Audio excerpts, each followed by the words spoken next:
تعالی جل جلالہ و اعظم شانہ و اتم برہانہ کی حمد و ثنا اور اس کے پیارے حبیب مکرم شفیع معظم نور مجسم مولا کل دانا سبل ختم الرسل حسن کل اخلاق کل واسع جنا وجہ تخلیق زمین و زمان دستگیر جہاں غم گسار زماں سید سروراں حامی بے کساں خاتم النبیین رحمت للعالمین احمد مجتبی جناب حضرت محمد مصطفیٰ صلی اللہ علیہ وآلہ وسلم کی بارگاہ اقدس میں ہدیہ درود و سلام کا نذرانہ عرض کرنے کے بعد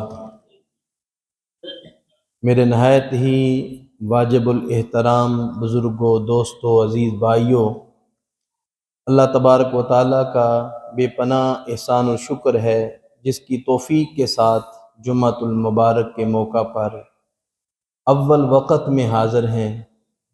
اللہ تعالیٰ کے حضور دعا ہے ہم سب کا یہاں بیٹھنا، سننا، سنانا اپنی بارگاہ عالیہ میں شرف قبولیت عطا فرمائے اور پھر ہم سب کے لیے بخشش کا ذریعہ بنائے۔ محترم حاضرین، جو میں نے آپ کے سامنے قرآن مجید کی آیت مقدسہ پڑھنے کی سعادت حاصل کی ہے، اس آیت مقدسہ کے اندر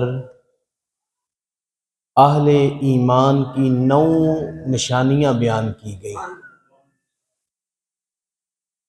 اور پھر ان کے لیے جنت کی بشارت عطا فرمائی گئی ہے۔ اسی 9 علامات پر آج کے خطبے میں عرض کروں گا۔ اللہ تعالیٰ کے حضور دعا ہے ہمیں ان 9 صفات پر عمل کرنے کا جذبہ نصیب فرمائے۔ اللہ تبارک و تعالیٰ نے 9 صفتوں کو جب بیان فرمایا تو سب سے پہلے ابتدا یہاں سے کی التائبون۔ اہل ایمان کی پہلی علامت یہ ہے کہ وہ توبہ کرنے والے ہوتے ہیں۔ ان سے گناہ ہو جائے تو وہ فوراً توبہ کر لیتے ہیں۔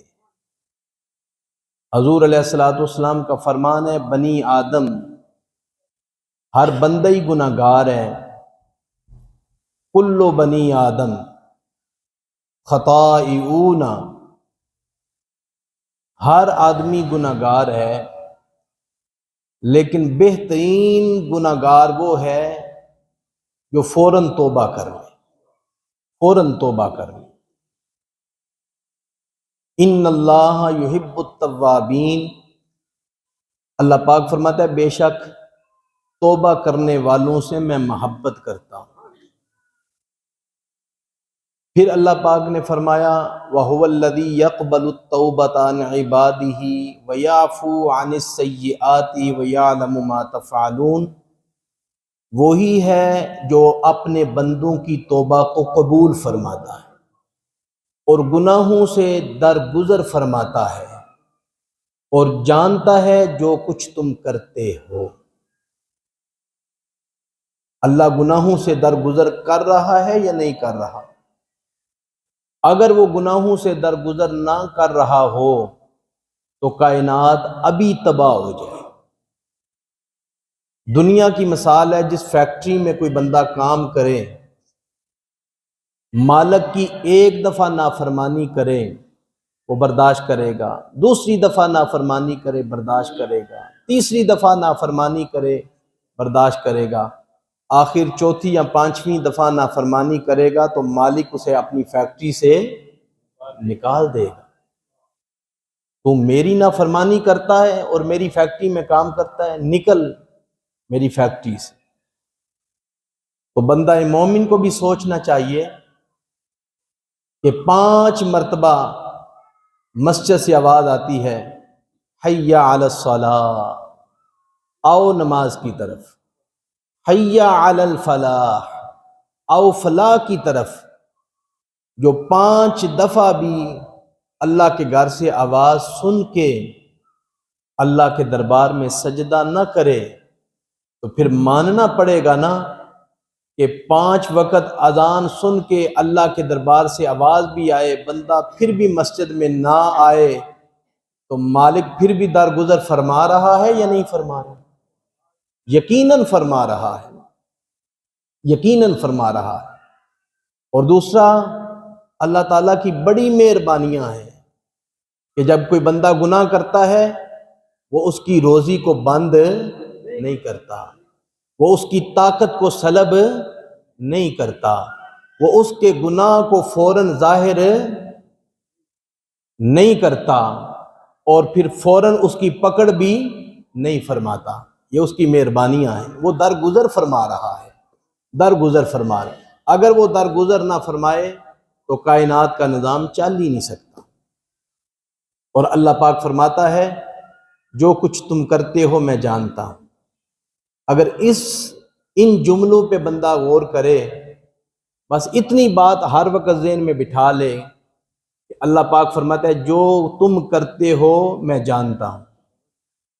تم دودھ میں پانی ڈالتے ہو میں جانتا ہوں، تم کسی کا حق مارتے ہو میں جانتا ہوں، تم کسی کو دھوکہ دیتے ہو میں جانتا ہوں، تم نمازوں کو چھوڑتے ہو میں جانتا ہوں، تم والدین کی نافرمانی کرتے ہو میں جانتا ہوں، تم نے فلاں فلاں جرم کیا ہے اب مان نہیں رہے میں جانتا ہوں، تم نے فلاں بندے کو قتل کیا ہے کچہری کے اندر جھوٹ بولتے ہو میں جانتا ہوں. اگر اسی جملے پہ ہم غور کریں تو ہماری زندگی بڑی خوبصورت گزر سکتی ہے کہ اللہ پاک فرماتا ہے وَيَعْلَمُ مَا تَفْعَلُونَ، جو تم کرتے ہو میں جانتا ہوں. تیرا خدا تجھے دیکھ رہا ہے، تیرا خدا تجھے دیکھ رہا ہے. پھر اللہ پاک فرماتا ہے نبّئ عبادی انی انا الغفور الرحیم، محبوب میرے بندوں کو آگاہ کر دیں کہ میں نبّئ عبادی انی انا الغفور الرحیم، کہ میں بخشنے والا ہوں، میں مہربان ہوں. میرے بندوں کو آگاہ کر دیں، میرے بندوں کو بتا دیں، میرا تعارف کرا دیں اپنی امت سے کہ میں بخشنے والا ہوں، میں بڑا ہی مہربان. پھر ایک اور آیت مقدسہ میں فرمایا قل یا عبادی الذین اسرفوا علی انفسہم لا تقنطوا من رحمت اللہ ان اللہ یغفر الذنوب جمیعا انہ هو الغفور الرحیم. محبوب آپ اعلان فرما دیں اے میرے وہ بندو جنہوں نے اپنی جانوں پہ ظلم کیا ہے، ان اللہ یغفر الذنوب جمیعا، بے شک اللہ تبارک و تعالی تمام گناہوں کو بخش دیتا ہے اور بے شک وہی بخشنے والا ہے، مہربان ہے. پھر ایک اور آیت مقدسہ میں فرمایا وَمَن يَعْمَلْ سُوءًا أَوْ يَظْلِمْ نَفْسَهُ ثُمَّ يَسْتَغْفِرِ اللَّهَ يَجِدِ اللَّهَ غَفُورًا رَحِيمًا. تم میں سے کوئی برا عمل کرے یا اپنی جان پر ظلم کر بیٹھے پھر اللہ کی بارگاہ میں معافی مانگ لے، ثُمَّ يَسْتَغْفِرِ اللَّهَ يَجِدِ اللَّهَ غَفُورًا رَحِيمًا، اللہ کو بخشنے والا مہربان پائے گا. پھر ایک اور آیت مقدسہ میں اللہ پاک نے فرمایا وَلَوْ أَنَّهُمْ إِذ ظَّلَمُوا أَنفُسَهُمْ جَاءُوكَ فَاسْتَغْفَرُوا اللَّهَ وَاسْتَغْفَرَ لَهُمُ الرَّسُولُ لَوَجَدُوا اللَّهَ تَوَّابًا رَحِيمًا. اگر تم اپنی جانوں پہ ظلم کر بیٹھو تو میرے محبوب کی بارگاہ میں آ جاؤ اور میرا محبوب بھی تمہاری سفارش کر دے تو پھر اللہ کو بخشنے والا مہربان پاؤ گے. دیکھیں اللہ اس امت کو تسلیاں دے رہا ہے، تسلیاں۔ پہلی امتوں کے لیے توبہ کا طریقہ اور ہے، اور اس امت کے لیے توبہ کا طریقہ اور ہے۔ پہلے بڑے سخت طریقے تھے، بڑے سخت قانون تھے۔ بنی اسرائیل نے بچھڑے کی پوجا کی تھی، یا قوم انکم ظلمتم انفسکم باتخاذکم العجل فتوبوا الی بارئکم فاقتلوا انفسکم۔ تم نے بچھڑے کو خدا بنایا ہے، اب تم توبہ کرو۔ فتوبوا الی بارئکم، اللہ کے نبی سے پوچھا گیا کہ ہماری توبہ کا طریقہ کیا ہے؟ تو اللہ پاک نے فرمایا، اے پیارے میرے نبی، ان کو کہہ دیں فَاقْتُلُوا أَنفُسَكُمْ، ایک دوسرے کو قتل کرو۔ ایک دوسرے کو، بولیے نا، ایک دوسرے کو۔ ایمان سے بتائیں ایسی توبہ کتنی مشکل ہے۔ انہوں نے بھی ظلم کیا ہے نا۔ یا قوم انکم ظلمتم انفسکم باتخاذکم العجل فتوبوا الی بارئکم فاقتلوا انفسکم۔ انہوں نے ظلم کیا ہے، بچھڑے کو خدا بنایا ہے، اب توبہ کا ارادہ رکھتے ہیں۔ تو اللہ پاک نے کیا فرمایا؟ ان کو کہو کہ آپس میں ایک دوسرے کو قتل کر دیں تو میں ان کی توبہ کو قبول کر لوں۔ لیکن دوسری طرف اس امت کے لیے کتنی مہربانیاں ہیں، کتنی شفقت ہے، اللہ کتنا ہی مہربان ہے۔ میرے آقا علیہ الصلوۃ والسلام کا فرمان سنیں، ایمان تازہ ہوگا۔ حضور نے فرمایا التائب من الذنب کمن لا ذنب لہ، توبہ کرنے والا ایسا ہے جیسے اس نے گناہ کیا ہی نہیں ہے۔ کتنا آسان طریقہ ہے یہ۔ حضور کے صدقے میں اللہ نے کتنی مہربانیاں فرما دی ہیں، کتنی مہربانیاں۔ کہاں ایک دوسرے کو قتل کرنا پھر توبہ قبول ہونا، اور کہاں میرے حضور فرما گئے کہ میری امت میں جس نے توبہ کر لی ہے وہ ایسا ہے جیسے اس نے گناہ کیا ہی کوئی نہیں۔ التائب من الذنب کمن لا ذنب لہ، گویا اس نے گناہ کیا ہی کوئی نہیں۔ محترم حاضرین، زندگی توبہ والی کریں، توبہ کے ساتھ زندگی گزاریں، ہر وقت اللہ کے دربار میں توبہ کرتے رہیں۔ حضور علیہ الصلوۃ والسلام کا اپنا فرمان ہے، حضور فرماتے ہیں میرے غلاموں، میں روزانہ 70 بار سے زیادہ دفعہ اللہ کی بارگاہ میں توبہ کرتا ہوں۔ کتنی بار؟ اور ایک روایت میں یوں ہے، اللہ کے محبوب نے فرمایا اے میرے غلاموں، اللہ کی بارگاہ میں توبہ کرتے رہو، استغفار کرتے رہو۔ میں روزانہ 100 بار اللہ سے توبہ کرتا ہوں، 100 بار اللہ سے معافی مانگتا ہوں۔ حضور تو ساری امت کو بخشوانے والے ہیں، امت کو تعلیم دی جا رہی ہے، امام الانبیاء ہیں، اس کے باوجود 100 مرتبہ اللہ کے دربار میں توبہ کرتے ہیں، معافی مانگتے ہیں۔ تو پھر ہم تو غلام ہیں، ہم تو امتی ہیں، ہمیں بھی چلتے پھرتے اٹھتے بیٹھتے اللہ سے معافی مانگنی چاہیے۔ یہ معافی مانگنے والا جو ہے یہ صاحب ایمان لوگوں کی نشانی ہے۔ جو مومن ہے وہ اللہ سے معافی مانگتا ہے، وہ اللہ سے معافی مانگتا ہے۔ اس پر بڑے دلائل ہیں، یعنی کہ بڑے واقعات ہیں۔ میں 9 صفتوں کا ذکر مکمل کرنے کا ارادہ رکھتا ہوں، تو اس پر قرآنی آیات جو میں نے پڑھی ہیں وہی کافی ہیں، یہ ذہن میں رکھیں اور ہر وقت اللہ کے حضور توبہ کرتے رہیں۔ اللہ کو توبہ سے بڑی محبت ہے، بڑی محبت ہے۔ توبہ کرنے والا اللہ کا محبوب بندہ ہے۔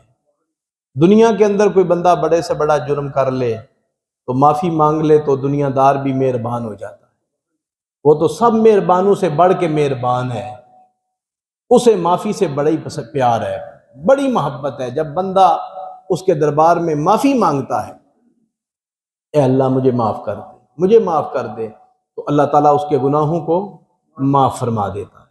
اس گناہ کے بارے میں پھر اللہ تبارک و تعالیٰ پوچھے گا نہیں، وہ رجسٹر سے ختم کر دیا جاتا ہے۔ پھر ایک آیت میں یوں بھی فرمایا الا من تاب و آمن و عمل عملا صالحا وعمل عملا صالحا، اللہ پاک نے فرمایا وہ جو توبہ کرے، ایمان لے آئے اور عمل صالح کرے، فَأُولَٰئِكَ يُبَدِّلُ اللَّهُ سَيِّئَاتِهِمْ حَسَنَاتٍ وَكَانَ اللَّهُ غَفُورًا رَحِيمًا۔ میں اتنا مہربان ہوں، جو بندہ توبہ کر لے، ایمان لے آئے، عمل صالح کرتے ہوئے زندگی گزارے، تو میں اس کی برائیوں کو میں نیکیوں میں تبدیل فرما دیتا ہوں۔ اگر کسی نے 1000 برائی کی ہے تو اللہ تعالیٰ وہاں 1000 نیکیاں درج فرما دیتا ہے۔ پھر ایک اور آیت مقدسہ میں فرمایا الا من تاب وآمن وعمل صالحا فاولئک يدخلون الجنة ولا يظلمون شیئا۔ وہ جو توبہ کرے، ایمان لائے، عمل صالح کرے، اللہ پاک فرماتا ہے ہم اس کو جنت میں داخل کر دیں گے، ان پہ کچھ زیادتی نہیں ہوگی، وہ جنت میں داخل ہوگی۔ کتنی بڑی بشارت ہے، توبہ کرنے والوں کے ساتھ اللہ کو کتنی محبت، کتنا پیار ہے۔ دوسری صفت ہے العابدون، عبادت کرنے والے اور عبادت کرنے والیاں، توبہ کرنے والے اور توبہ کرنے والیاں دونوں شامل ہیں۔ اللہ تعالیٰ کو عبادت کرنے والا بندہ بڑا ہی پسند ہے، بڑا ہی محبوب ہے۔ اللہ پاک نے قرآن پاک میں ارشاد فرمایا خلق لکم ما فی الارض جمیعا، اے انسان جو کچھ زمین کے اندر ہم نے بنایا ہے وہ سب تیرے لیے بنایا ہے۔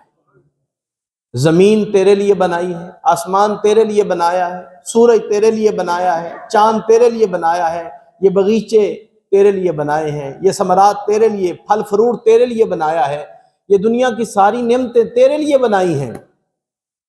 وما خلقت الجن والانس الا لیعبدون، اور اے حضرت انسان اور جن، تمہیں اپنی عبادت کے لیے بنایا۔ سب کچھ انسان کے لیے ہے مگر انسان کو اپنی عبادت کے لیے بنایا۔ ایمان سے بتائیں کہ انسان سب کچھ استعمال کرے، ساری نعمتوں کو استعمال کرے، لیکن اللہ کے حضور سجدہ نہ کرے،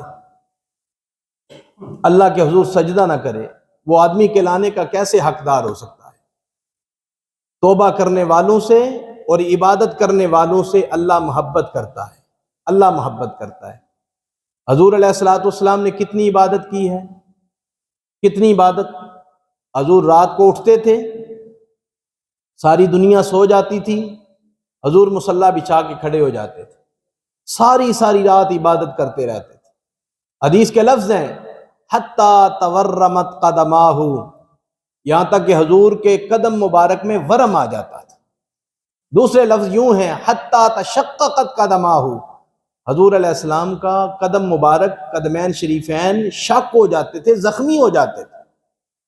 حضور کا جسم مبارک، ہاتھ مبارک تو ریشم سے زیادہ ملائم تھے، پاؤں مبارک ریشم سے زیادہ ملائم تھے۔ اللہ کی اتنی عبادت کی ہے، اتنی عبادت کی ہے کہ پھر ساری کائنات کا جو خالق ہے اس نے قرآن اتارا ہے یا ایھا المزمل قم اللیل الا قلیلا نصفہ او انقص منہ قلیلا، اے کملی اوڑھ کر عبادت کرنے والے ساری رات عبادت نہ کیا کرو، آدھی رات عبادت کرو یا آدھی سے کچھ کم کر لو یا زیادہ کر لو۔ کائنات میں ایک ہی ہستی ملتی ہے، وہ حضور کی ہستی ہے، جس کو اللہ پاک نے فرمایا محبوب عبادت کم کیا کرو۔ آدم سے لے کر عیسیٰ علیہ السلام تک سارے نبیوں نے عبادت کی ہے، لیکن میں نے کوشش کی ہے کوئی روایت ملے کہ اللہ نے کسی نبی سے یہ فرمایا ہو کہ اے نبیو تم نے بڑی عبادت کر لی ہے، بڑی عبادت کر لی ہے، اب تھوڑی سی کم کر لو۔ اگر یہ پیغام آیا ہے تو اللہ نے اپنے محبوب کو پیغام سنایا ہے، محبوب ساری رات عبادت نہ کیا کرو، اتنی عبادت کرتے ہو، اتنی عبادت کرتے ہو، اللہ اکبر۔ پھر اللہ پاک نے فرمایا طٰہٰ ما انزلنا علیک القرآن لتشقیٰ، اے محبوب ہم نے قرآن اس لیے نازل نہیں کیا کہ آپ مشقت میں پڑھتے، حضور اتنی عبادت کرتے تھے، اتنی عبادت کرتے تھے کہ ام المومنین حضرت عائشہ صدیقہ، سب کہیں رضی اللہ تعالی عنہا، آپ نے ایک دفعہ عرض کیا حضور آپ اتنی عبادت کرتے ہیں، حالانکہ آپ اللہ کے محبوب ہیں، تو اس کے باوجود راتوں کو اٹھ کے اتنی عبادت کرتے ہیں؟ تو حضور نے آگے سے کیا فرمایا ہے؟ افلا اکون عبدا شکورا، اے عائشہ اسی لیے تو میں زیادہ عبادت کرتا ہوں کہ اللہ نے مجھے اپنا محبوب بنایا۔ کیا میں اللہ کا شکر گزار بندہ نہ بنوں کہ اس نے مجھے محبوب بنایا ہے تو میں شکر ادا نہ کروں؟ اس نے مجھے سارے نبیوں کا سردار بنایا ہے تو میں شکر ادا نہ کروں؟ حضور ساری ساری رات عبادت کرتے رہے۔ لہذا امتیوں کو بھی چاہیے مصلی سے پیار کریں، رات کو اٹھ کے مصلی کے قریب آیا کریں، مصلی بچھایا کریں، مصلی کو اپنا محبوب بنائیں، مصلی پہ کھڑا ہوا کریں۔ یہ مصلی اگر دنیا میں سینے سے لگا لیں گے نا، دنیا میں مشقت اٹھا لیں گے، اور سن لیں ایک دفعہ تو مشقت، ایک جگہ پہ مشقت ضرور کاٹنی پڑے گی، یا قبر سے باہر یا قبر کے اندر۔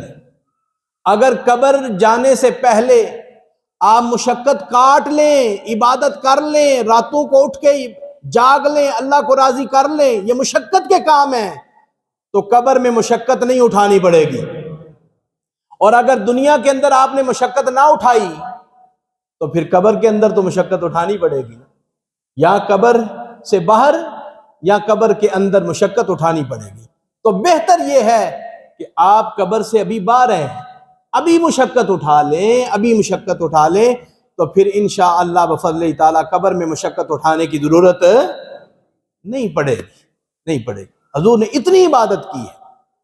اور پھر حضور علیہ الصلوۃ والسلام کا گھرانہ کیسا پیارا گھرانہ ہے کہ حضرت فاطمہ الزہرا رضی اللہ تعالی عنہا دن کے وقت چکی بھی چلاتی ہیں، پانی بھی بھرتی ہیں، جھاڑو بھی دیتی ہیں، آٹا بھی گوندتی ہیں، امام حسن حسین کو کھانا بھی کھلاتی ہیں، حضرت علی شیر خدا کی خدمت بھی کرتی ہیں، گھر کے سارے کام بھی کرتی ہیں، اور اس کے باوجود جب دنیا سو جاتی ہے تو نبی کی بیٹی، نبی کی شہزادی، امام حسن حسین کی امی جان حضرت علی شیر خدا رضی اللہ تعالی عنہ کی زوجہ محترمہ حضرت فاطمہ الزہرا رضی اللہ تعالی عنہ مصلی پکڑتی ہیں، بچھاتی ہیں، اور اوپر کھڑے ہو کے اللہ کی عبادت کرتی ہیں، اللہ کی عبادت کرتی ہیں۔ سردیوں کی راتیں ہیں، لمبی لمبی راتیں ہیں، سیدہ فاطمہ الزہرا رضی اللہ تعالی عنہ لمبا قیام کرتی ہیں، لمبا رکوع کرتی ہیں، لمبے سجدے کرتی ہیں، اور جب سلام پھیرتی ہیں تو سحری کا ٹائم ختم ہو جاتا ہے، اور سیدہ اللہ کے دربار میں عرض کرتی ہیں مولا تیری کتنی چھوٹی چھوٹی راتیں ہیں، تیری رات ختم ہو گئی ہے، تیری بندی فاطمہ کی عبادت ختم نہیں ہو رہی۔ اتنی محبت سے عبادت کرتی، اتنی محبت سے۔ عورتوں کو بھی چاہیے کہ راتوں کو اٹھا کریں اور مصلی سے پیار کریں، دنیا میں مشقت اٹھا لیں، پھر قبر کے اندر مشقت اٹھانے کی ضرورت نہیں پڑے گی۔ اس لیے محترم حاضرین، دوسری صفت ہے، اللہ پاک فرماتا ہے ایک تو توبہ کرنے والے، یہ جنتیوں کی علامت ہے، توبہ کرنے والے۔ اور توبہ کے متعلق یہ بھی سن لیں کہ توبہ کرنے والا گناہوں سے ایسے پاک ہو جاتا ہے جس طرح صابن سے کپڑا پاک ہو جاتا ہے۔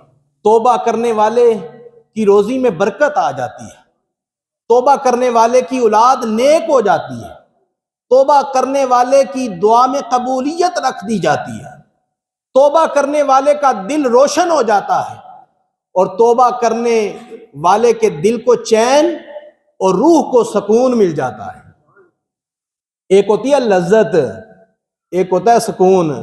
لذت ہوتی ہے وقتی طور پہ، لیکن ہو سکتا ہے بعد میں دل بے چین ہو جائے، دل پریشان ہو جائے، لیکن جو سکون ہوتا ہے نا، سکون ہے اللہ کے ذکر میں، الا بذکر اللہ تطمئن القلوب، دلوں کا اطمینان اللہ کے ذکر کے اندر ہے۔ یہ جو سکون ہے نا، یہ تا دیر رہتا ہے، یہ وقتی نہیں رہتا۔ اس لیے لذتوں کو ہم چھوڑ دیں، سکون کی طرف آئیں، اور سکون اگر ہم چاہتے ہیں تو اللہ کے ذکر میں، اللہ کی عبادت میں ہے۔ تو اس آیت مقدسہ کی دوسری صفت کے اندر العابدون فرمایا، عبادت کرنے والے مرد اور عبادت کرنے والی عورتیں اللہ کو بڑی محبوب ہے۔ تیسری نعمت جنتیوں کی تیسری جو ہے حسلت وہ کیا ہے؟ الحامدون، وہ ہمیشہ ہر حال میں اللہ کا شکر ادا کرنے والے، اللہ کا شکر ادا کرنے والے۔ یہ جنتیوں کی علامت ہے، اہل ایمان کی علامت ہے۔ الحامدون، وہ ہر حال میں اللہ کا شکر ادا کرنے والے، اللہ کی تعریف کرنے والے ہیں۔ اس پر حدیث سنیں گے تو پھر سمجھ آئے گی۔ میرے حضور فرماتے ہیں، کریم آقا علیہ السلام کا اپنا فرمان ہے، من لم یصبر علی بلائی ولم یشکر نعمائی فلیخرج من تحت سمائی ولیطلب ربا سوائی۔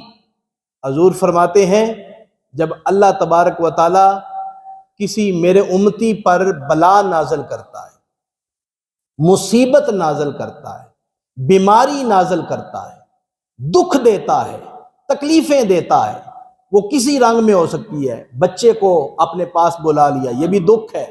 بیماری مسلط کر دی، یہ بھی دکھ ہے۔ کوئی نقصان ہو گیا، یہ بھی دکھ ہے۔ فرمایا جب بیماری، تکلیف، مصیبتیں، دکھ دیتا ہے الا بلائی، تو پھر جو بندہ اس کے دکھوں پر صبر نہیں نہ کرتا، ولم یشکر نعمائی، جو اللہ کی نعمتوں پر شکر ادا نہیں کرتا، تو پھر حضور فرماتے ہیں رب پتہ کیا کہتا ہے؟ فَلْيَخْرُجْ مِن تحت سمائی، اے بندے میرے آسمان سے نیچے سے نکل جا، میرے آسمان سے نیچے تو وقت گزارا ہے، اس سے نکل جا، تیرا حق ہی نہیں بنتا میرے آسمان کے نیچے تو وقت گزارے، یہ آسمان تو میرا ہے۔ پھر فرمایا وَلْيَطْلُبْ رَبًّا سِوَائی، کسی اور کو رب بنا لے، کوئی اور اپنا رب تلاش کر، کسی اور کو الہ بنا۔ کیوں؟ اگر تو مجھے الہ سمجھتا تو پھر تو میری نعمتوں کا شکر بھی ادا کرتا۔ اگر مجھے تو رب مانتا، اگر تو مجھے اللہ سمجھتا، وہ میرا رب ہے، میرا خدا ہے، تو پھر میری مصیبتوں پر واویلا نہ کرتا، بلکہ میری مصیبتوں پر صبر کرتا اور نعمتوں پر شکر ادا کرتا، نعمتوں پر شکر ادا کرتا۔ اس حدیث پاک سے یہ ہمیں سبق مل رہا ہے کہ جتنی بھی مصیبتیں آ جائیں ہم نے شکر ادا کرنا۔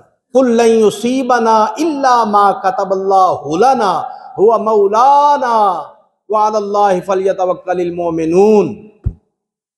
10واں پارہ ہے، اللہ پاک فرماتا ہے محبوب آپ اعلان فرما دینا، قُلْ لَن يُصِيبَنَا، میرے اوپر جتنی بھی مصیبتیں آتی ہیں، إِلَّا مَا كَتَبَ اللَّهُ لَنَا، اتنی ہی آئیں گی جتنی رب نے لکھی ہوئی ہیں، جتنی اللہ نے، اور اہل ایمان اسی پر بھروسہ کرتے ہیں، اسی پر لذت لیا کریں۔ لذت آتی ہے جب انسان کو تکلیف رات کو سونے نہ دے، جب انسان کو کوئی درد سونے نہ دے، جب انسان کو کوئی پریشانی سونے نہ دے، تو کبھی خیال کرے نا، قرآن کی یہ آیت ذہن میں رکھے اور حدیث ذہن میں رکھے کہ اتنی ہی تکلیف آئے گی جتنی رب نے لکھی ہوئی ہے، تو خیال کرے کہ میرے مالک نے بھیجی ہے، میرے خدا نے بھیجی ہے، جس رب نے مجھے ہاتھ دیے ہیں، میری آنکھیں دی ہیں، میرے اونٹ بنائے ہیں، میرے پاؤں بنائے ہیں، اس رب نے مصیبت بھیجی ہے، تو بندہ شکر ادا کرے، میرے مالک اگر تو دکھ دینے میں راضی ہے تو میں دکھ لینے میں راضی، اگر تو مصیبت دینے میں راضی ہے تو میں مصیبت لینے میں راضی ہوں، اگر تو بیماری دینے میں راضی ہے تو میں بیماری لینے میں، جے یار دے ناں دا ملے تانا جولی پا لئیے تھلے سٹیے نا، اور جے یار دے ناں دی ملے سولی چوٹا لے لئیے پیشاں ہٹیے نا۔ بس یہ باتیں اگر ذہن میں آ جائیں تو زندگی بڑی خوبصورت گزرتی ہے۔ زندگی بڑی خوبصورت گزرتی ہے۔ پھر اللہ پاک نے فرمایا چوتھی صفت الصائحون، روزہ رکھنے والے مرد اور روزہ رکھنے والی عورتیں یہ جنتی ہیں، یہ ایمان والے ہیں جو روزہ رکھتے ہیں، صاحب ایمان ہیں جو روزہ رکھتے ہیں۔ روزہ اور روزہ فرض ہے، یا ایھا الذین آمنوا کتب علیکم الصیام کما کتب علی الذین من قبلکم لعلکم تتقون، اے ایمان والو تم پہ روزے فرض کیے گئے ہیں جیسا کہ تم سے پہلی امتوں پہ روزے فرض کیے تھے، تاکہ تم پرہیزگار ہو جاؤ، تاکہ تم متقی ہو جاؤ۔ حضور علیہ الصلوۃ والسلام کی بارگاہ ہے، عرض کی حضور روزے کا صلہ کیا ہے؟ فرمایا اللہ پاک نے فرمایا روزہ میرے لیے ہے، انا اجزی بہی، روزہ میرے لیے ہے اور میں ہی اس کا اجر عطا کروں گا۔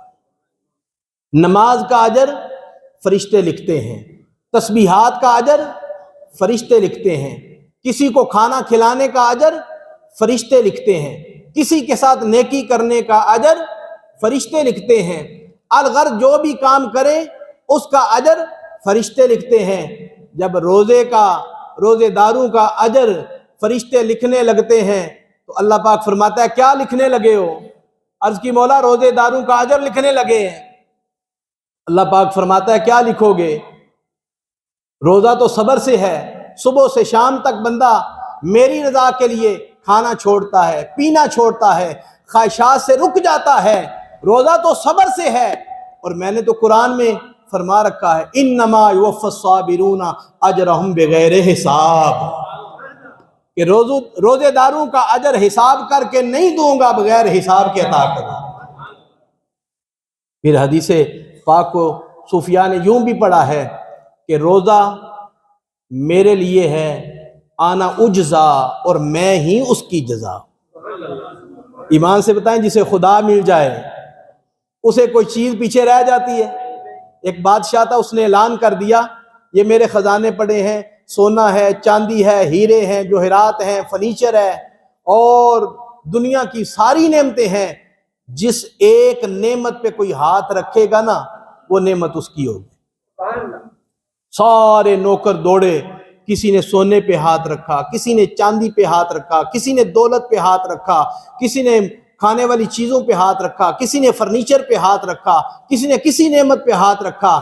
ایک سمجھدار لونڈی تھی، اس نے بادشاہ کے اوپر ہاتھ رکھا۔ بادشاہ نے کہا سارے سامانوں کے اوپر ہاتھ رکھ رہے ہیں، تم نے میرے اوپر ہاتھ رکھا ہے، کیا وجہ ہے؟ اس نے کہا بادشاہ مجھے اللہ نے سمجھ عطا کی ہے، تمہارا اعلان ہے جس چیز پہ ہاتھ رکھو گے وہ چیز تمہاری ہوگی، سب نے ایک ایک چیز لینی ہے، تو میں نے خیال کیا کوئی ایسا طریقہ اپنانا چاہیے جس سے سارے خزانے مل جائیں، تو میں نے خیال کیا چلو جو خزانوں کا مالک ہے اس پہ ہاتھ رکھ لیتے ہیں، جو خزانوں کا مالک ہے اس پہ ہاتھ رکھ لیتے ہیں۔ جب مالک مل جائے گا تو پھر خزانے بھی مل جائیں گے نا۔ تو اس لیے روزہ اللہ پاک فرماتا ہے میرے لیے ہے اور اس کی جزا بھی میں آپ ہوں۔ روزے داروں کو اللہ ملتا ہے، روزے داروں کو بولیے نا، روزے داروں کو اللہ ملتا ہے۔ پھر میرے کریم آقا علیہ السلام نے فرمایا سارے لوگ جنت کے متلاشی ہیں لیکن 4 بندوں کی جنت متلاشی ہے۔ 4 بندے، 4 بندوں کو جنت خود متلاشی ہے، یہ 4 بندے مجھے مل جائیں۔ الی 4 نفر مشتاق الجنت مشتاق الجنت مشتاق الی 4 نفر، کہ جنت خود بول کے کہتی ہے اے اللہ 4 بندے مجھے دے دے۔ 4 بندے، ہم تو سارے کہتے ہیں یا اللہ جنت دے دے، پر جنت بھی تو کسی کو مانگ رہی ہے نا۔ میرے حضور فرماتے ہیں جنت 4 بندوں کو طلب کر رہی ہے۔ کتنے بندوں کو؟ بولیے کتنے بندوں کو؟ جنت بول بول کے کہتی ہے اے اللہ 4 بندے مجھے دے دے۔ نمبر 1 تالی القرآن، قرآن پڑھنے والا مجھے دے دے، قرآن پڑھنے والا مجھے دے دے۔ یہ اتنا بڑا عمل ہے کہ حضور علیہ الصلوۃ والسلام کی بارگاہ ہے، ایک صحابی کا آخری وقت آ گیا، انہوں نے عرض کی حضور میرا 1 گھنٹہ ٹائم رہ گیا ہے، آپ ہی فرما رہے ہیں تو میں کیا عمل کروں جس سے اللہ راضی ہو جائے، آپ راضی ہو جائیں؟ تو حضور نے فرمایا قرآن کھول کے پڑھنا شروع کریں۔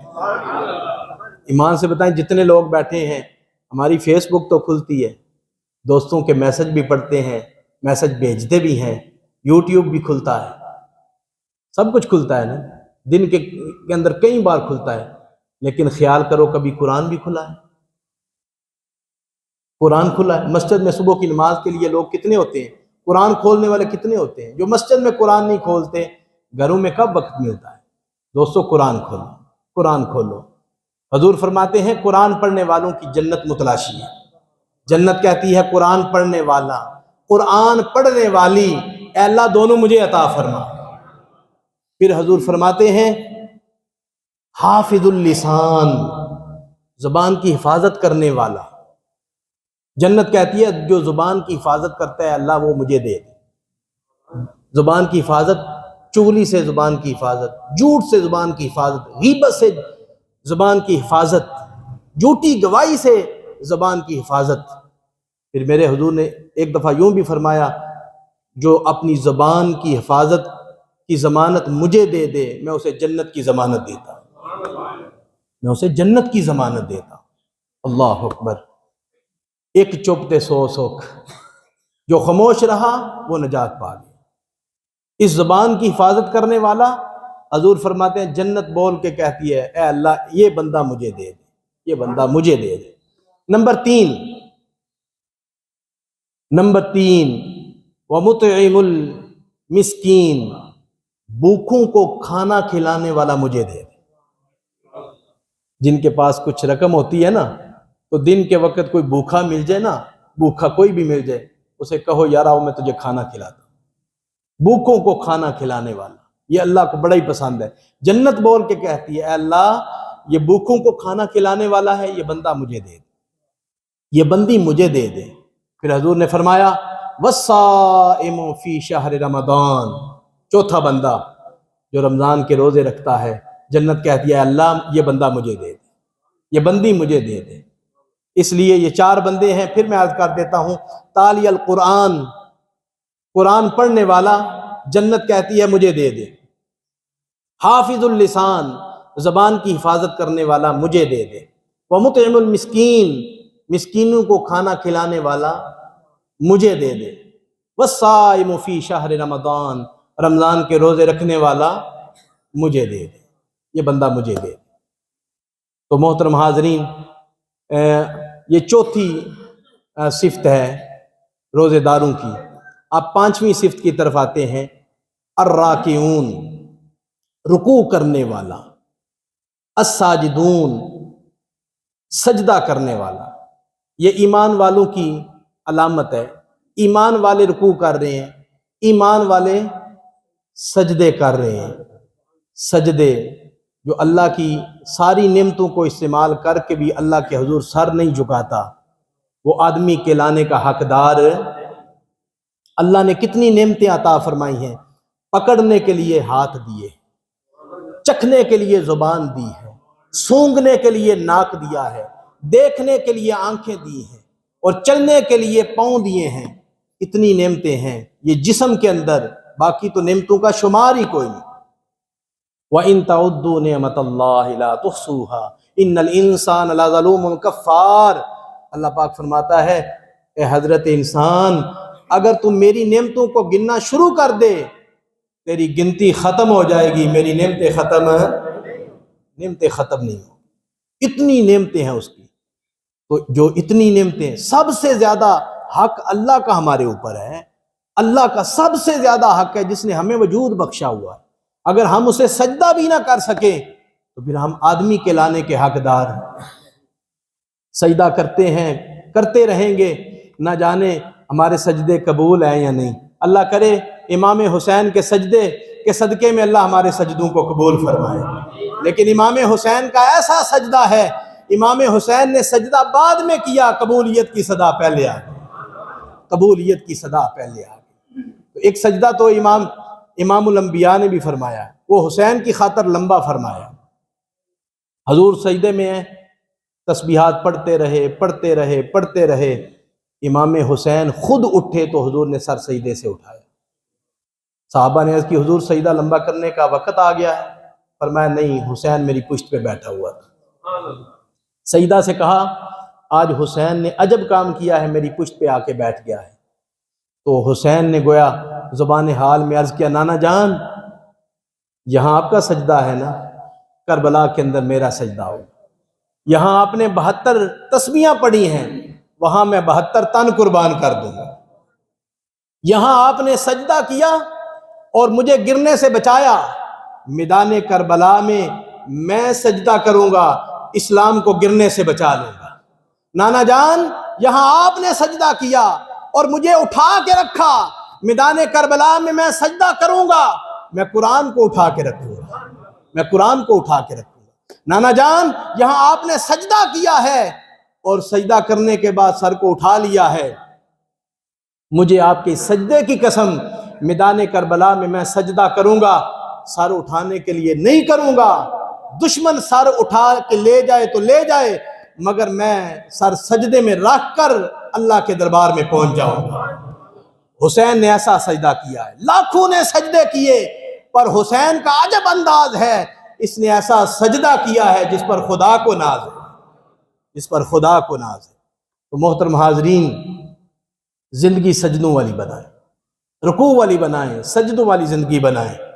پھر اللہ پاک نے فرمایا الآمرون بالمعروف والناہون عن المنکر، فرمایا نیکی کا حکم دینے والے، یہ ایمان والوں کی نشانی ہے کہ ایمان والا جہاں بھی بیٹھا ہو وہ اپنے حصے کی شمع روشن کرتا ہے، اپنے حصے کی شمع روشن کر کے بیٹھتا ہے۔ کوئی بندہ آ جائے، کوئی راہ گزر آ جائے، جو اس کے پاس علم ہے کچھ نہ کچھ باتیں کرتا ہے، بندوں کی اصلاح کرتا ہے۔ کنتم خیر امت اخرجت للناس تأمرون بالمعروف وتنہون عن المنکر، محبوب تیری امت بڑی پیاری امت ہے، کیوں؟ یہ نیکی کا حکم دیتی ہے، گناہوں سے روکتی ہے۔ تیری امت کا ہر فرد، اس کی یہ شان ہے، صرف علماء کی بات نہیں ہے، ہر بندے کا یہ کام ہے وہ نیکی کا حکم دے اور برائی سے روکے، برائی سے منع کرے۔ پھر میرے آقا علیہ الصلوۃ والسلام نے فرمایا من رأى منکم منکرا فلیغیرہ بیدہ، جو شریعت کے خلاف کام ہوتا دیکھے، طاقت ہو تو ہاتھ سے روکے، طاقت ہو، چاہے عقیدے کی گندگی ہو، چاہے عمل کی گندگی ہو، شریعت کے خلاف طاقت ہو تو ہاتھ سے روکے۔ یہ حکمرانوں کا کام ہے، کہیں ظلم ہو رہا ہو تو حکمرانوں کے ہاتھ میں سب کچھ ہے، وہ اپنے ہاتھوں سے روکے۔ پھر میرے حضور فرماتے ہیں فَإِن لَمْ يَسْتَطِعْ فَبِلِسَانِهِ، اگر ہاتھ سے روکنے کی طاقت نہیں ہے اپنی زبان سے روکے۔ یہ علماء کام کر رہے ہیں، عوام الناس بھی کر رہی ہے، اپنی زبان سے روکے۔ فَإِن لَمْ يَسْتَطِعْ فَبِقَلْبِهِ، اگر زبان سے روکنے کی طاقت نہیں تو دل میں برا جانے، شریعت کے خلاف کوئی کام دیکھے تو دل میں برا جانے۔ آگے حضور نے فرمایا وَذَلِكَ أَضْعَفُ الْإِيمَانِ، شریعت کے خلاف کام دیکھ کے صرف دل میں برا جاننا یہ کمزور ایمان کی علامت ہے، یہ کمزور ایمان کی علامت ہے۔ تو پھر حضور نے آگے بات ختم کر دی وَمَا بَعْدُ ذَلِكَ حَبَّةُ خَرْدَلٍ مِّنَ الْإِيمَانِ، جو شریعت کے خلاف کام دیکھ کے اس کے دل کے اندر بھی اگر غصہ نہیں آتا، دل کے اندر بھی وہ برا نہیں جانتا، میرے حضور فرماتے ہیں اس کے دل کے اندر رائی کے دانے کے برابر بھی ایمان ہے۔ آج لوگ کہہ دیتے ہیں مولوی زیادہ کو دین کو جانتے ہیں، مولویوں نے ہر وقت بات، بھائی یہ کام حضور علیہ الصلوۃ والسلام نے پوری امت کے بارے میں فرمایا، پوری امت کے بارے، شریعت کے خلاف جہاں کام دیکھو، طاقت ہے تو ہاتھ سے روکو، نہیں تو زبان سے روکو، نہیں تو دل میں برا جانو، اور اگر دل کے اندر بھی غصہ نہیں آیا، دل کے اندر بھی شریعت کے خلاف کام دیکھ کے غصہ نہیں آیا، تو میرے حضور فرماتے ہیں اس دل کے اندر رائی کے دانے کے برابر بھی ایمان نہیں ہے۔ امام اعظم ابو حنیفہ کو کوڑے لگتے رہے، حق بات کہتے ہوئے کوڑے کھائے ہیں امام اعظم ابو حنیفہ نے، جیل کے اندر آپ کی روح پرواز کر گئی۔ امام احمد بن حنبل نے کلمہ حق بلند کرنے کے لیے آپ نے آواز اٹھائی ہے تو وقت کے بادشاہ نے آپ کو جیل میں بند کر دیا ہے. 2 بادشاہوں سے آپ نے ٹکر لی ہے. کتنے بادشاہوں سے؟ امام احمد بن حنبل نے 2 بادشاہوں سے ٹکر لی ہے. اور کلمہ حق کی خاطر امام احمد بن حنبل فرماتے ہیں 80 کوڑے میرے اوپر اس طرح کے مارے گئے ہیں، اگر ہاتھی کو لگتے تو اس کی بھی چیخیں نکل جاتی. اس قدر ہمارے اکابرین نے کلمہ حق بلند کیا ہے. جو شریعت کے خلاف کام دیکھتے تھے کلمہ حق بلند کرتے تھے. اپنی جان جاتی ہے تو جائے، مصیبتیں آتی ہیں تو آئیں، دکھ آتے ہیں تو آئیں، لیکن شریعت کے خلاف ہم کام نہیں دیکھ سکتے. اس سے آگے چلیں تو میرے آقا علیہ الصلوۃ والسلام نے 9ویں صفت کا ذکر فرمایا، والحافظون لحدود اللہ. اہل ایمان کی یہ علامت ہے، وہ اللہ کی حدوں کی حفاظت کرتے ہیں، اللہ کی حدوں کی حفاظت کرتے ہیں. حفاظت. امام الانبیاء صلی اللہ علیہ وسلم ظاہری دنیا سے پردہ فرما گئے. ابو بکر صدیق رضی اللہ تعالیٰ عنہ جانشین رسول بنے. حضرت عمر فرماتے ہیں حضور کے پردہ فرمانے کے بعد جو سب سے مشکل دن تھا نا، وہ پہلا دن تھا ابو بکر صدیق کاش وہ پہلے دن کی نیکی مجھے دے دیں، اور ایک رات جس رات کو ابو بکر نے حضور کے ساتھ گزاری ہے اور سامنے ڈنگ پہ ڈنگ مارا ہے، وہ رات مجھے دے دیں، وہ دن مجھے دے دیں، رات مجھے دے دیں، اور میری ساری زندگی کی نیکیاں لے لیں. یہ عمر کہہ رہے ہیں میری ساری زندگی کی نیکیاں. اور عمر کی نیکیاں جانتے ہیں؟ حضور نے فرمایا آسمان کے ستاروں کے برابر عمر کی نیکیاں ہیں. آسمان کے ستاروں کے برابر. خود اندازہ کریں ابو بکر صدیق کی کتنی بڑی نیکی ہے. وہ نیکی اتنی بڑی ہے کہ حضور پردہ فرما گئے، لوگوں نے زکوٰۃ دینے سے انکار کر دیا. ادھر مسیلمہ کذاب نے نبوت کا اعلان کر دیا. ابو بکر صدیق نے جہاد کا اعلان کر دیا، میں منکرین زکوٰۃ کے ساتھ بھی لڑوں گا، مسیلمہ کذاب کے خلاف بھی لڑوں گا. حضرت عمر نے جب منکرین زکوٰۃ کا معاملہ آیا تو عمر نے کہا حضور پردہ فرما گئے، حضور پردہ فرما گئے، اب کچھ نرمی کریں. تو آپ نے لفظ کیا بولے؟ اجبار فی الجاہلیت وخوار فی الاسلام. اے عمر، زمانہ جاہلیت کے اندر تم بڑے دلیر تھے، اب بزدل ہو گئے ہو. اللہ اکبر. اتنا جملہ بولا. ابو بکر صدیق فرمانے لگے عمر دین مکمل ہو گیا ہے، اب وحی کا سلسلہ منقطع ہو گیا ہے، اب معاملہ نرمی والا نہیں چلے گا. تو عمر نے پھر بعد میں دیکھا ابو بکر صدیق کے اس فیصلے پر اسلام میں بہار آ گئی، اسلام میں بہار آ گئی. تو اس لیے عمر ساری زندگی یہ کہتے رہے میری زندگی کی ساریاں نیکیاں اس دن پہ قربان جب حضور دنیا سے پردہ فرما گئے تھے. اور ابو بکر صدیق نے اسلام کا پرچم بلند کر کے اور دنیا کو بتا دیا کہ اب حضور تشریف لے گئے ہیں، جو دین دے کے گئے ہیں اس میں کمی بیشی نہیں ہو سکتی. والحافظون لحدود اللہ. آگے یہ جو 9 صفتیں ہیں نا جی، ان کو بشارت ہے. وبشر المومنین. اے محبوب، اے میرے پیارے حبیب، ان 9 صفتوں پہ جو عمل کرنے والا ہے، وہ 9 صفتیں پھر سن لیں تاکہ سب کو یاد ہو جائیں. توبہ کرنے والا، توبہ کرنے والی 1، عبادت کرنے والا، عبادت کرنے والی 2، حمد کرنے والا ہر حال میں، حمد کرنے والی 3، روزہ رکھنے والا، روزہ رکھنے والی 4، اور رکوع کرنے والا، رکوع کرنے والی 5، سجدہ کرنے والا، سجدہ کرنے والی 6، نیکی کا حکم دینے والا، نیکی کا حکم دینے والی 7، برائی سے روکنے والا، برائی سے روکنے والی 8، اور اللہ کی حدود کی حفاظت کرنے والا اور حفاظت کرنے والی. فرمایا یہ سب جنت میں جائیں گے، ان کو جنت کی بشارت دے دیں. وبشر المومنین. ان کو بشارت دیں. لہم البشریٰ فی الحیات الدنیا وفی الآخرہ. دوسری آیت میں فرمایا ان کے لیے دنیا کے اندر بھی بشارت ہے، آخرت کے اندر بھی بشارت ہے. لو جی دنیا کے اندر کیا بشارت ہے؟ تمام مفسرین نے لکھا ہے فی الدنیا بالکرامت وفی الآخرت بالجنت، 9 صفتوں پہ جو عمل کرتا ہے اللہ اسے صاحب کرامت بناتا ہے، اور جو 9 صفتوں پہ عمل کرتا ہے آخرت میں اللہ اسے جنت عطا فرماتا ہے۔ 9 صفتوں پہ سب سے زیادہ عمل کرنے والے صحابہ ہیں۔ کون ہیں؟ بولیے کون ہیں؟ صحابہ ہیں۔ سعد بن ابی وقاص صاحب کرامت ہے یا نہیں؟ فارس کے خلاف جہاد کر رہے ہیں، ان کا پیچھا کر رہے ہیں کفار کا، جاتے جاتے انہوں نے پل توڑ دیا۔ حضرت سعد بن ابی وقاص نے پانی سے مخاطب ہو کے کہا اے دریا، میں نبی کا غلام ہوں، راستہ دے دے۔ اور دریا نے راستہ دیا کہ نہ دیا؟ اب اوپر سے پانی سے اوپر کے گزر گئے، سواریاں بھی گزر گئی۔ حضرت علی شیر خدا صاحب کرامت ہے، وہ تو ولایت کے مرکز ہے مولا علی شیر خدا۔ خیبر کا دروازہ الٹے ہاتھ سے وہ کھیڑا ہے یا نہیں کھیڑا؟ بعد میں 80 صحابہ اسے ہلا بھی نہیں سکے، 80 صحابہ ہلا بھی نہیں سکے۔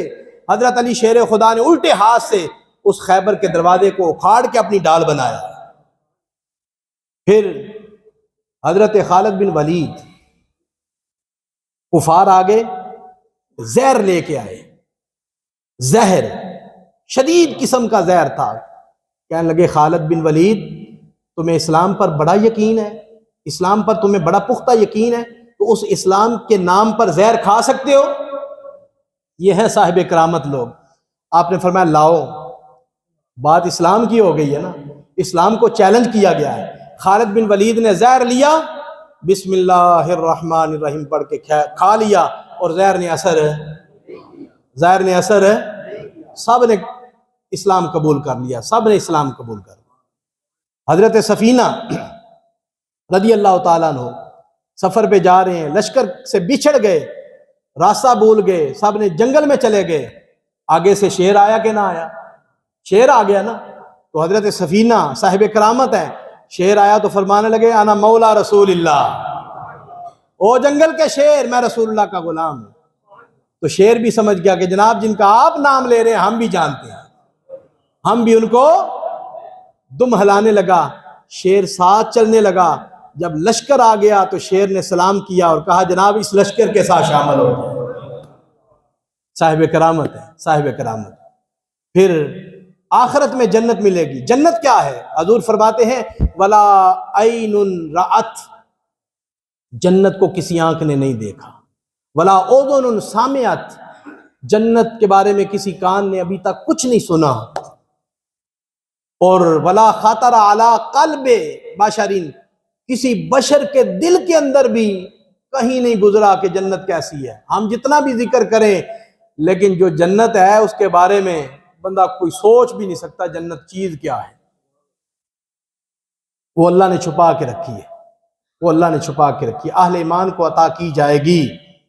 احد کے میدان میں حضور جنگ لڑ رہے ہیں، ایک عرابی آیا کھجوریں کھا رہا ہے، آ کے کہتا ہے محمد عربی صلی اللہ علیہ وسلم یہاں کیا ہو رہا ہے؟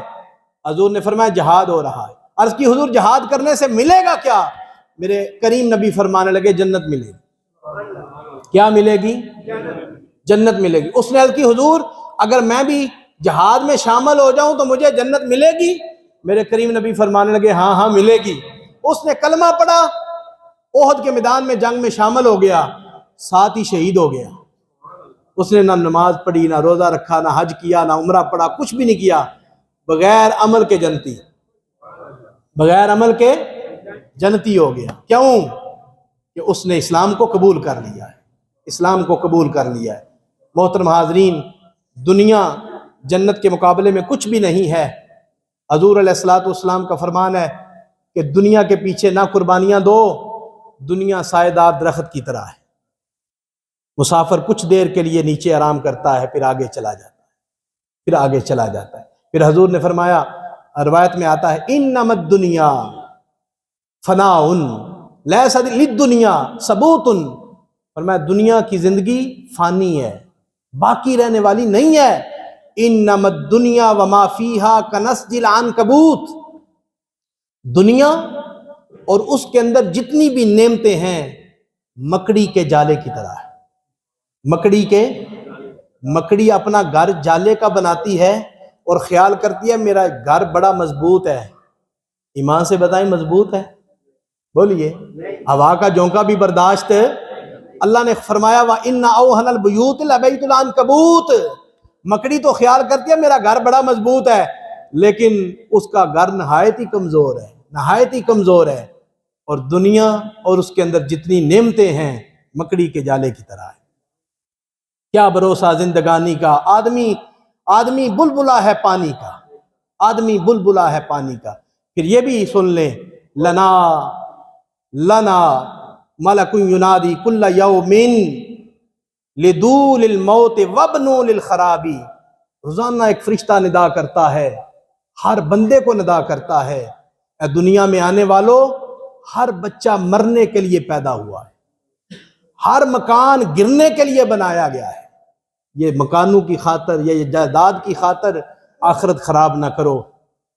نہ اے مال خزانے تیرے نہ حسن جوانی تیری، جس دا مال اسے لے جانا تینوں ایویں ہرس ودیری، پرائی شے دا مان کی کرنا جیڑی نہ تیری نہ میری، آزم اسا سب کچھ چھڑ چھڑا کے جا وڑنا وچ ڈیری۔ اور جے لکھ سال رہے وچ دنیا اوڑک تو ٹر جانا، جے لکھ سال رہے وچ دنیا اوڑک تو ٹر جانا، اوڑک وکھرا وکھرا ہونا، اے سارا تانا بانا سارے ساک قبیلے چھڑ کے تیرا ہوسی قبر ٹھکانا، آزم جپ لے نام خدا دا اے ہو ویلا وقت سہانا، آزم جپ لے نام خدا دا اے ہو ویلا وقت سہانا، اے ہو ویلا وقت سہانا۔ ابھی سانس چل رہی ہے، دل کی دھڑکن آباد ہے، نبض چل رہی ہے، وقت کی قدر کریں، ان 9 صفتوں پہ عمل کریں، اللہ تمہیں جنت عطا فرمائے گا۔ اللہ مجھے اور آپ کو عمل کی توفیق عطا فرمائے۔